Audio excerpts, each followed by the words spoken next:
ये भी ये बराबर पूछा जाता है राजस्व व्यय का कौन कौन सा मद है या निम्न में से कौन मद राजस्व व्यय का है। ढेर सारा दे देगा, इसमें से कोई एक दे देगा। यूपीएससी कई बार पूछ चुके हैं। ठीक है, नेक्स्ट इंफॉर्मेशन पर चलते हैं हम लोग।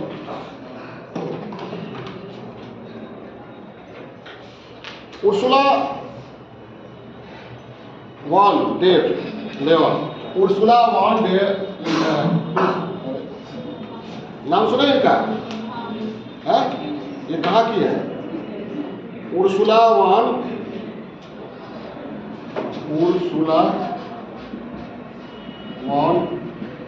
डेर लेवन, ये जर्मनी की है। चर्चा में क्यों है?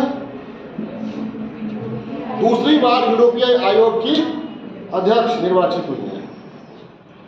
ठीक है, अध्यक्ष नॉमिनेट हुई है। ईरान का राष्ट्रपति किसे चुना गया? ईरान का ये राष्ट्रपति चुनाव बहुत चर्चा में रहा, और इससे पहले जो राष्ट्रपति थे उनके साथ क्या हुआ?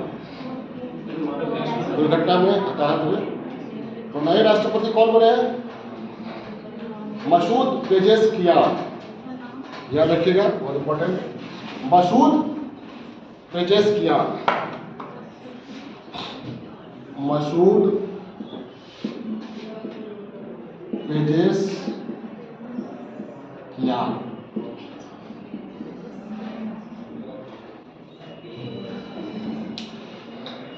ईरान के राष्ट्रपति रहे और जुलाई 2024 में चुनाव हुआ है।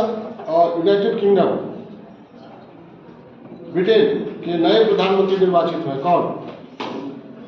कीर स्टारमर। कीर स्टारमर कहाँ के? ब्रिटेन के।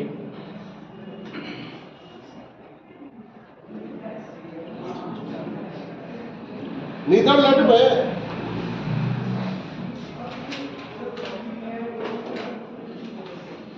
नीदरलैंड की एक पार्टी है जो चर्चा में रही है, जो अपनी कट्टर इस्लामिक विरोधी विचारधारा के लिए चर्चित है रहती है। वो उसका नाम है फ्रीडम पार्टी। का नाम है फ्रीडम पार्टी। कहाँ की है ये? नीदरलैंड।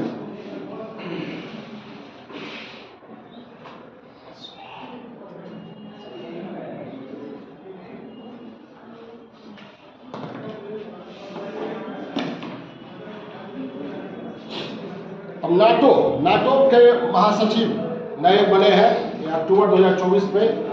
नाटो का नाम सुने ना? क्या है NATO? North Atlantic Treaty Organization. ठीक है, शीत युद्ध के दौर में अमेरिका के नेतृत्व में ये गठन हुआ था, ये अस्तित्व में आया था। इसके महासचिव अक्टूबर 2024 में इसके महासचिव नए महासचिव ने पद संभाला है। उनका नाम है मार्क रूट। क्या नाम है? Mark Rutte.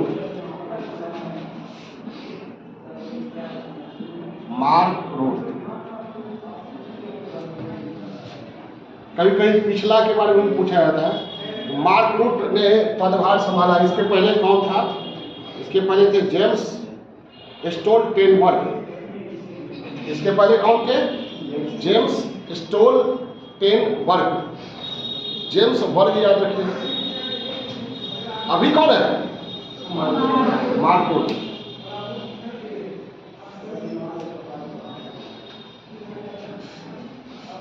ठीक है, रूस ने जुलाई 2024 में अपना सर्वोच्च नागरिक सम्मान ऑर्डर ऑफ सेंट एंड्रयू और apostle, order of Saint Andrew and apostle से किस देश के राष्ट्राध्यक्ष को सम्मानित किया है? जुलाई 2024 में उत्तर कोरिया के राष्ट्रपति किम जोंग उन, बहुत चर्चा में रहते हैं, Kim Jong Un.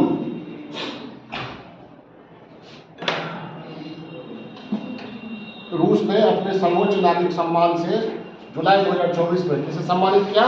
Kim Jong Un. उत्तर कोरिया के तानाशाह है, राष्ट्रपति हैं। ठीक है, भारतीय पुरुष क्रिकेट टीम के कोच किसे नियुक्त किया गया, कौन बने हैं, तो जानना चाहिए। हाँ, गौतम गंभीर। ठीक है। केंद्रीय मंत्रिमंडल की एक नियुक्ति समिति है, उसके अध्यक्ष कौन, नियुक्ति केंद्रीय मंत्रिमंडल की नियुक्ति समिति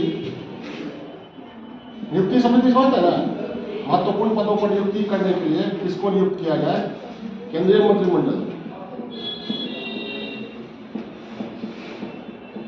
की नियुक्ति समिति है। इसके अध्यक्ष पीएम है हमारे, और सदस्य एकमात्र कौन, अमित शाह। समझदारी बात, यानी कितने सदस्यों की यह समिति है अभी, 2, इसमें यही दोनों है। ठीक है, आगे चले।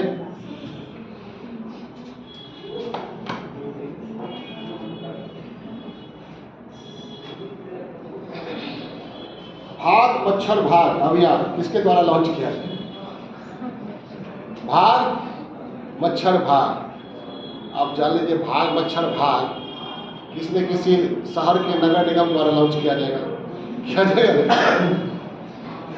ये मुंबई की जो लोकल बॉडी है उसके द्वारा लॉन्च किया गया है, बृहद मुंबई म्यूनिसिपल कॉर्पोरेशन कहा जाता है, बृहद ग्रेटर मुंबई म्यूनिसिपल कॉर्पोरेशन।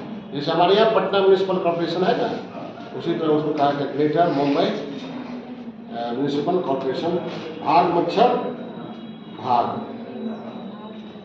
ठीक है। तो देखिए, ऑस्ट्रेलिया, कनाडा, न्यूजीलैंड एक बात करते हैं, शैडो कैबिनेट।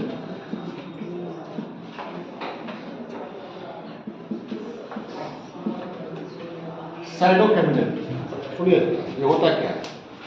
जैसे सरकार बनती है तो सरकार का कैबिनेट होता है, कैबिनेट में कौन शामिल होते हैं, जो सत्तारूढ़ सरकार है उसी के लोग शामिल होते हैं, सत्तारूढ़ पार्टी के लोग कैबिनेट में शामिल होते हैं। और एक विपक्ष होता है ना, विपक्ष के विधायकों या सांसदों को कैबिनेट में शामिल किया जाता है, नहीं ना, तो विपक्ष हो गया ना। तो मान लीजिए ये मंत्रिमंडल का गठन हुआ, तो कोई उसमें गृह मंत्री बने, कोई वित्त मंत्री बने, कोई रक्षा मंत्री बने, कोई परिवहन मंत्री बने। आप विपक्ष के लोग क्या करेंगे, तो ब्रिटेन में और कनाडा में, न्यूजीलैंड में, ऑस्ट्रेलिया में क्या है कि सरकार जो वित्त मंत्री, गृह मंत्री, प्रधानमंत्री, परिवहन मंत्री बनाती है ना, सरकार का मंत्रिमंडल बनाते हैं, तो विपक्ष भी अपना बनाता है। वैसा ही विपक्ष एक विधायक या सांसद को रखेगा कि आप वित्त मंत्री के कार्यकलाप को आकलन कीजिएगा, उसकी आलोचना करना है अगर गलत करे। समझ में आई बात। तो विपक्ष अपना कैबिनेट बनाता है, वो होता नहीं कैबिनेट, लेकिन वो उनके कार्यों को देखने के लिए वो कैबिनेट होता है, इसलिए उसको कहा जाता है शैडो कैबिनेट। क्या कहा था, ये बहुत अच्छी बात है। मान लीजिए वित्त मंत्री है, गृह मंत्री है, या परिवहन मंत्री है, रक्षा मंत्री, ये लोग जो कर रहे हैं उस पर नजर रखने के लिए अगर एक एक विधायक, एक एक सांसद रहे तो अच्छी बात है ना, कि आपको केवल उसी पर फोकस करना है, तो ठीक से फोकस हो पाएगा। तो ये एक महत्वपूर्ण पहल है, ये किया गया है कहाँ, ओडिशा में। ओडिशा शैडो कैबिनेट बनाया गया। शैडो कैबिनेट समझ गए, किसके द्वारा गठित किया जाता है शैडो कैबिनेट, सरकार के द्वारा, विपक्ष के द्वारा, याद है ना। इसका क्या काम है, सरकारी कार्यों का आकलन करना। हाँ, सरकार के विभिन्न विभागों या मंत्रालयों के कार्यों का अलग अलग आकलन करना। कंसेप्ट भी समझ लीजिए, ये शैडो कैबिनेट ये कहाँ है, यूनाइटेड किंगडम में, ऑस्ट्रेलिया में, न्यूजीलैंड में, वहाँ है। हमारे देश में ओडिशा में ये किया गया। क्यों किया गया, ओडिशा में बीजेपी सत्ता में आई है, और कौन बने हैं सीएम,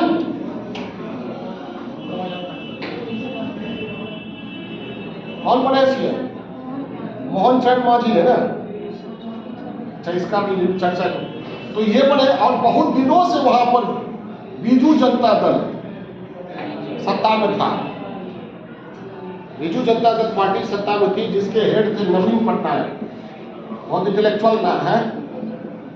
तो इन्होंने जब ये विपक्ष में आ गए तो इन्होंने कहा बैठे तो नहीं रहेंगे, तो 50 तो अपने 50 विधायकों को लगा दिया है, कैबिनेट बना दिया। आप इसको देखिएगा, आप इसको देखिएगा, समझ आई बात। इसलिए चर्चा में अच्छी बात है। तो बैठ के क्या करेंगे विपक्ष में, खाली हो हल्ला करेंगे, इधर उधर करेंगे। जाके आप देखिए क्या क्या आकलन हो रहा है, किस किस मंत्रालय में क्या क्या हो रहा है। शैडो कैबिनेट समझ गए कहाँ पर ये हुआ है हमारे देश में? ओडिशा में। क्या पेरिस ओलंपिक 2024 में भारत के किस प्रतिभागी ने पहला पदक जीता? हाँ ठीक ठीक ठीक, मनु भाकर। मनु भाकर। अरे चाय तो ऐसे ही रह गया।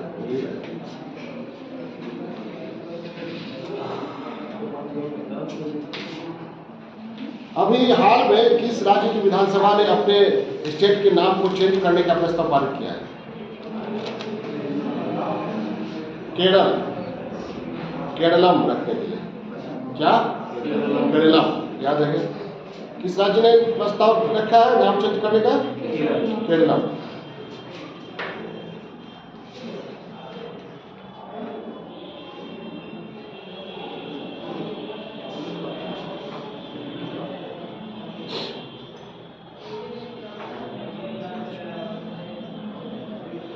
अब है एक चर्चा में है प्रेस्टर कर्व। क्या?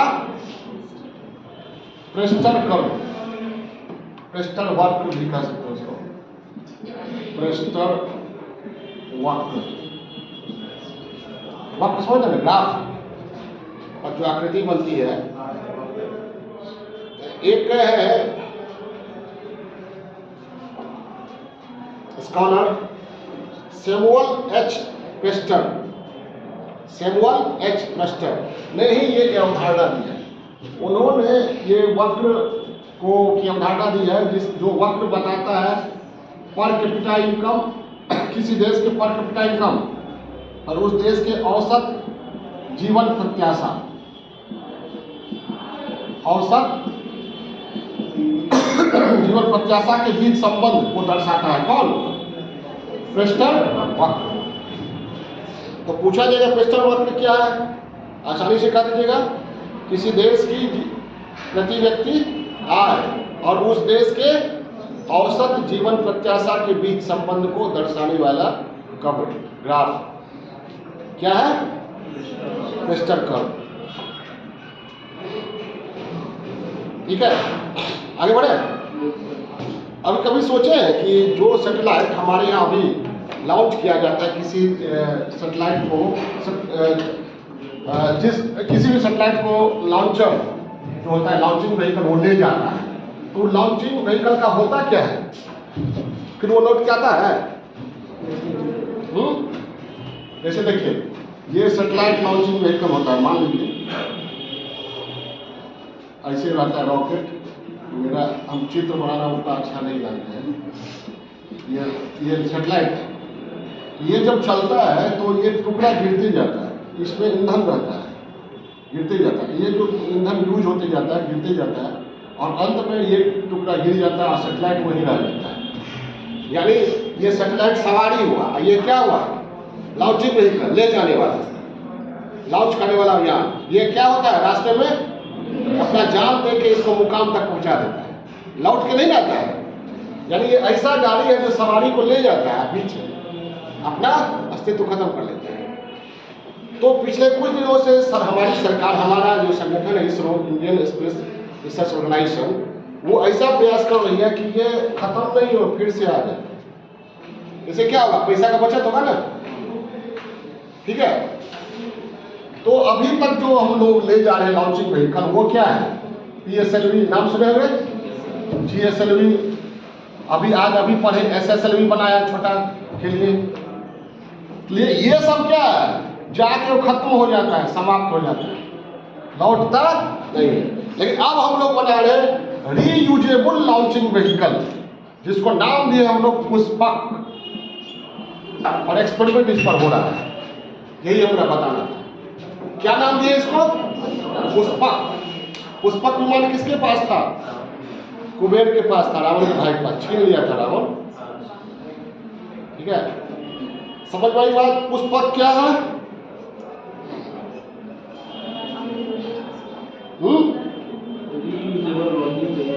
रीयूजेबल लॉन्चिंग व्हीकल, याद है ना? किसके द्वारा तैयार किया जा रहा है? इसरो के द्वारा। इसरो कहाँ की संस्था है? भारत की। क्या संस्था है? किस क्षेत्र से? अंतरिक्ष स्पेस। ठीक है, और इस साल परीक्षण हुआ है जून 2024 में। आप लोग देखे होंगे, बहुत चर्चा में रहा है, इस पर हम वीडियो भी बनाए थे। और बहुत बड़ी उपलब्धि होगी अगर ये RLV हमारे यहाँ बन जाता है। ठीक है, चलिए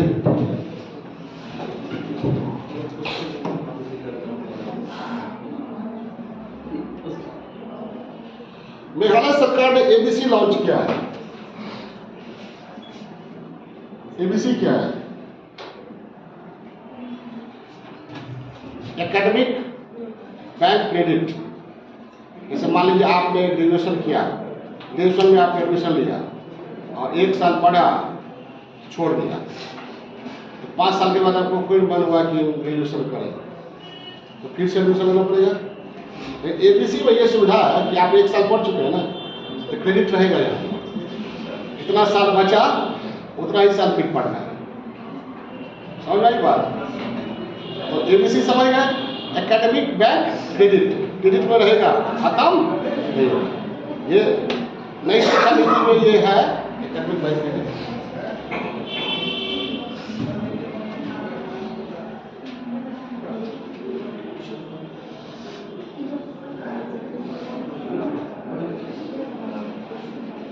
सर्वाधिक मतों से लोकसभा चुनाव 2024 जीतने वाले सांसद कौन है?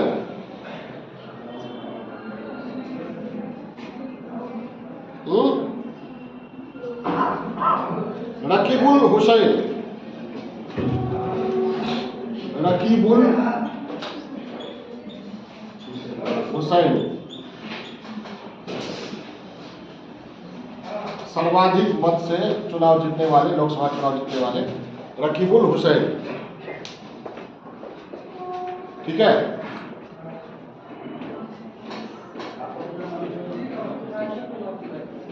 अब तक इनका रिकॉर्ड जो है ये सबसे ज्यादा है।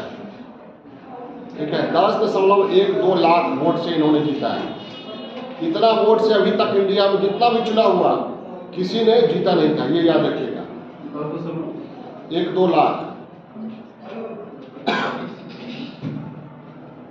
समझ गए ना? रिकॉर्ड वोट है, इतना अंतराल से कभी इंडिया में कोई जीता नहीं था, ये याद है। कौन है? इनका नाम क्या है? रकीबुल हुसैन। कहां से चुनाव जीते हैं? असम से, धुबरी, कांग्रेस के हैं। सब कुछ याद रहेगा ना? धुबरी, असम, धुबरी जगह का नाम है ना? और सबसे कम वोट से जीतने वाले हैं रविंद्र दत्ताराम वायकर। सबसे कम वोट से जीतने वाले रविंद्र दत्ताराम वायकर। महाराष्ट्र। एकनाथ शिंदे वाली शिवसेना से ये है। हराया है किसने? किसको? इन्होंने उद्धव ठाकरे वाली शिवसेना को। नहीं समझे? विडंबना है ना, एक ही परिवार के थे।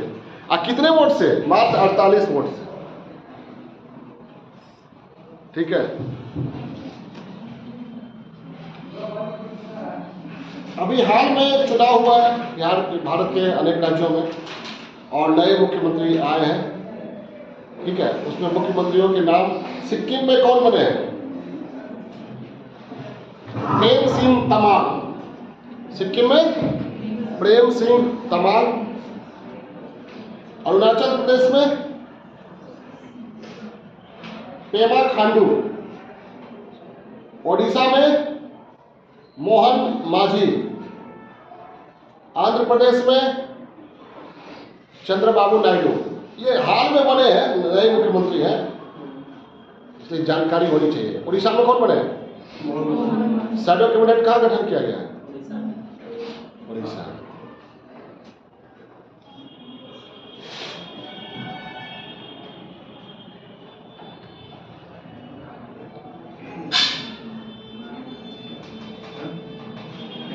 Climate change performance index, climate change performance index CCPI 2024, क्या क्लाइमेट चेंज परफॉर्मेंस इंडेक्स 2024 में भारत का स्थान 7वां। क्लाइमेट चेंज परफॉर्मेंस इंडेक्स 2024 में भारत का स्थान 7वां रहा है। और 2025 का भी ये आ गया है डेटा, छह ऐसे ही वगैरह वो चाहे CCPI 2025 में ये आ गया है ताजा, चल रहे हम ही चल रहे 10वां।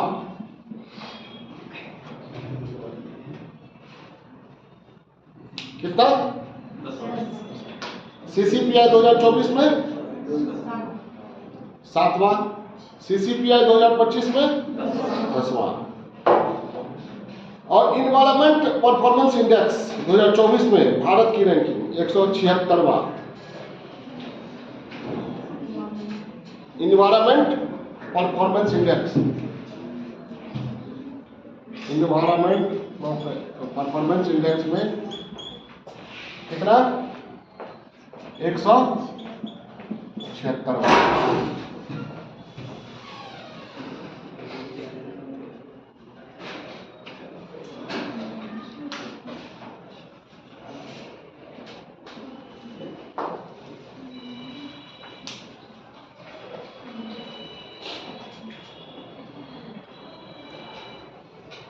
तेरह जून से 15 जून 2024 तक G7 का शिखर सम्मेलन हुआ है।